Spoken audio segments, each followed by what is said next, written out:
Our today's discussion is about the control of the mind.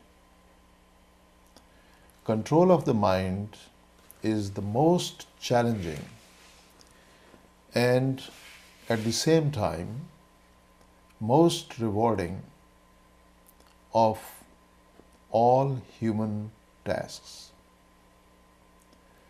Buddha does not underestimate the difficulties in controlling the mind. He suggests that mind has depth far greater than the deepest sea, and all the way down it churns with emotional tempests,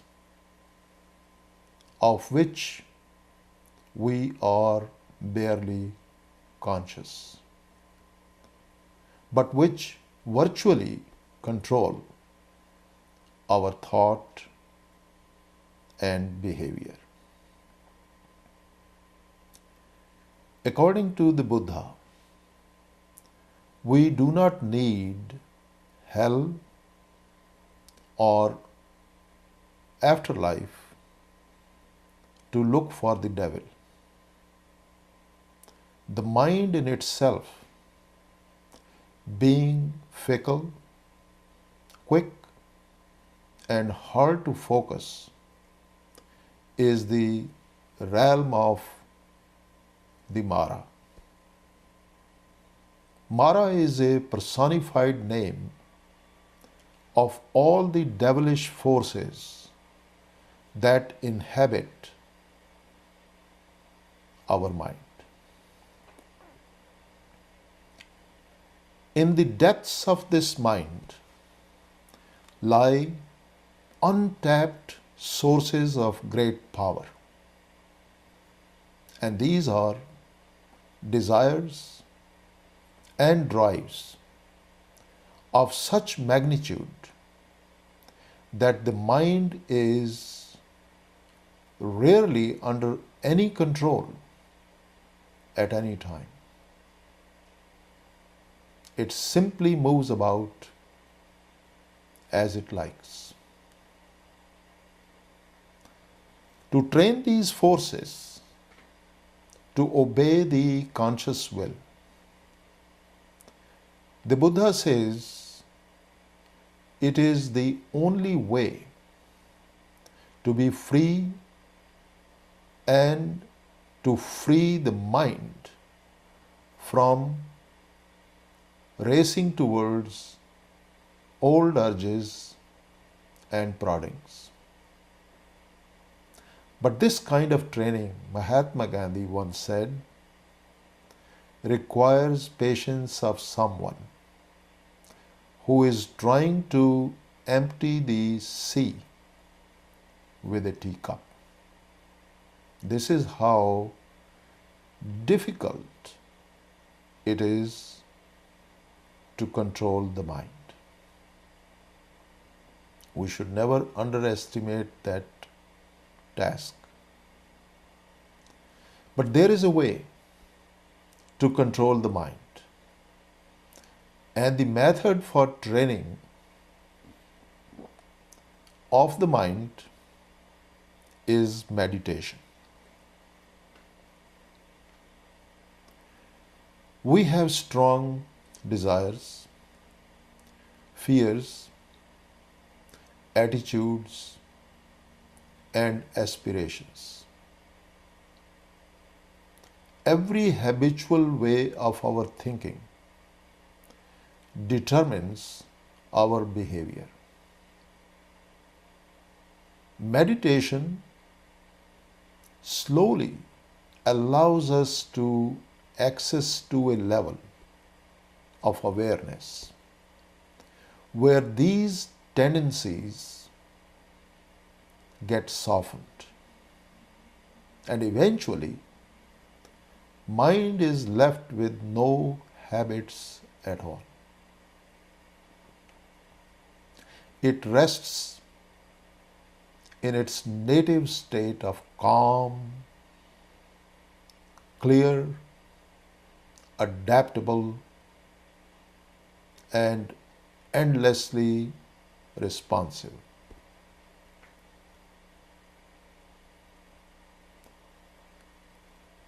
All our actions, as we know, are done in response to some stimulus.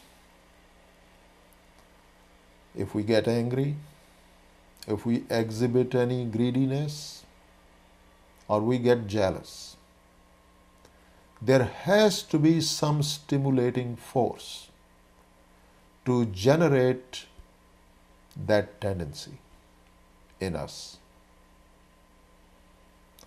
Now, to eradicate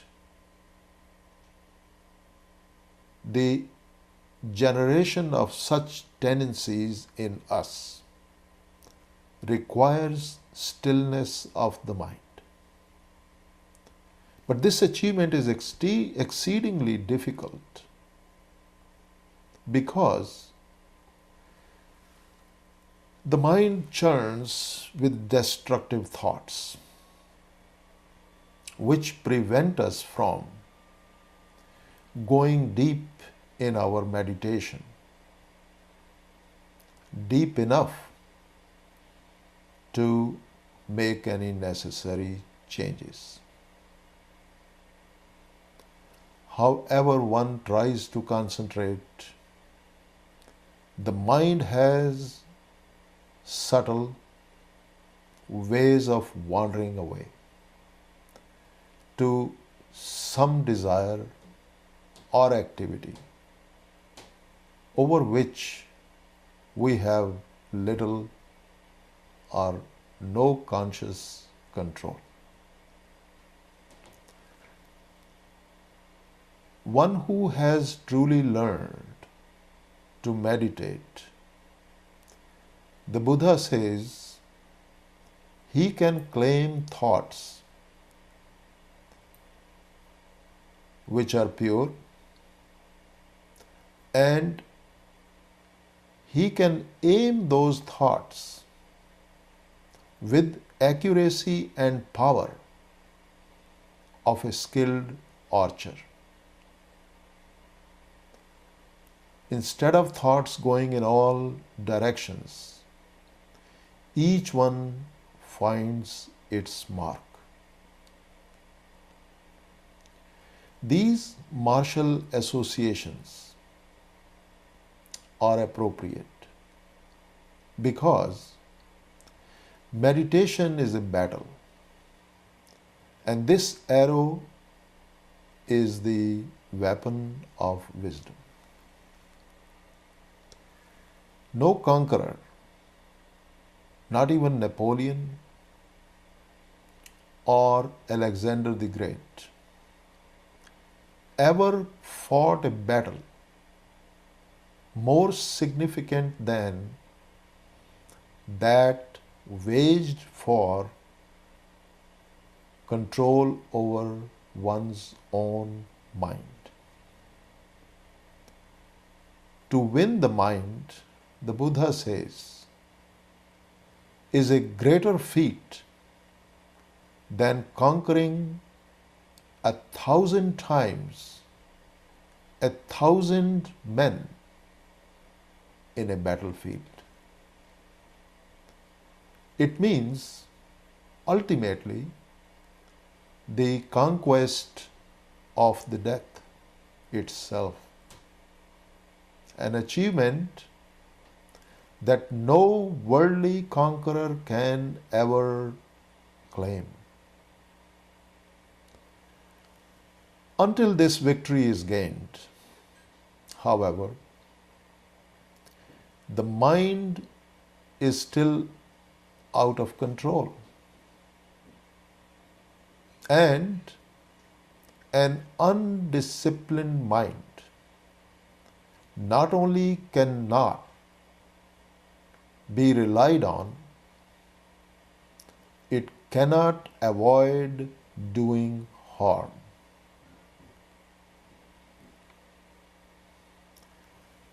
It can be said that nothing caused Buddha more grief than the human being's short-sighted pursuit of satisfactions that cannot last. That is why he so pressingly urged everyone to shun ephemeral activities.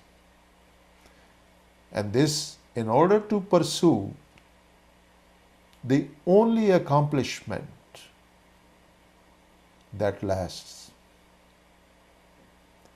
That accomplishment he called nirvana, which is a place with no impediments and clinging, and it is an island of no going beyond.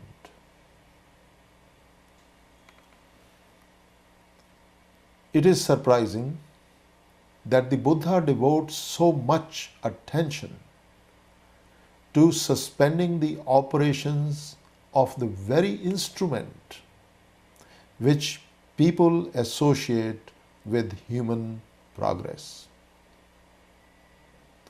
All of the major material accomplishments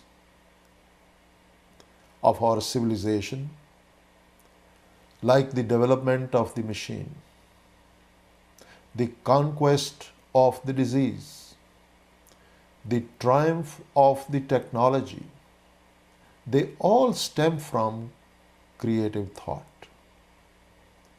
However, no one today would claim that such exploits have taken human beings, humanity beyond suffering, much less that they can free a person from death, both of which the Buddha claims can come when the mind is stilled.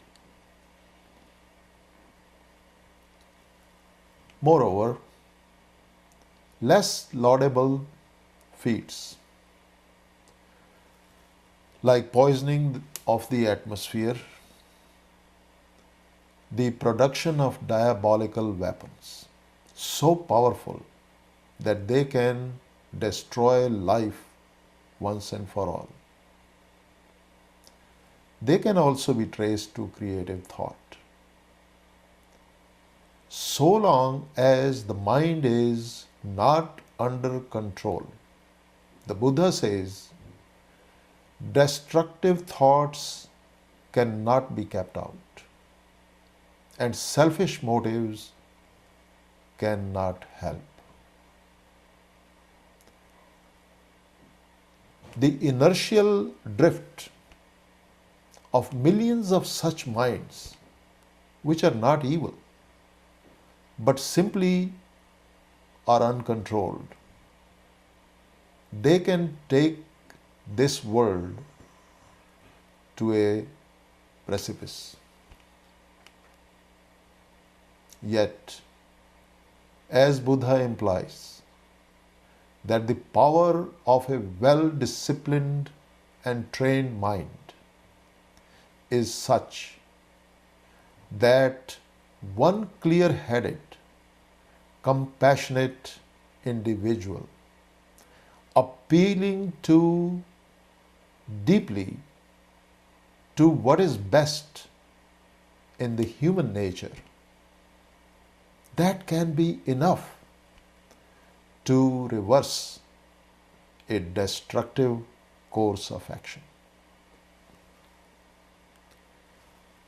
It's a message of hope which we desperately need today, provided we are ourselves determined to harness our minds.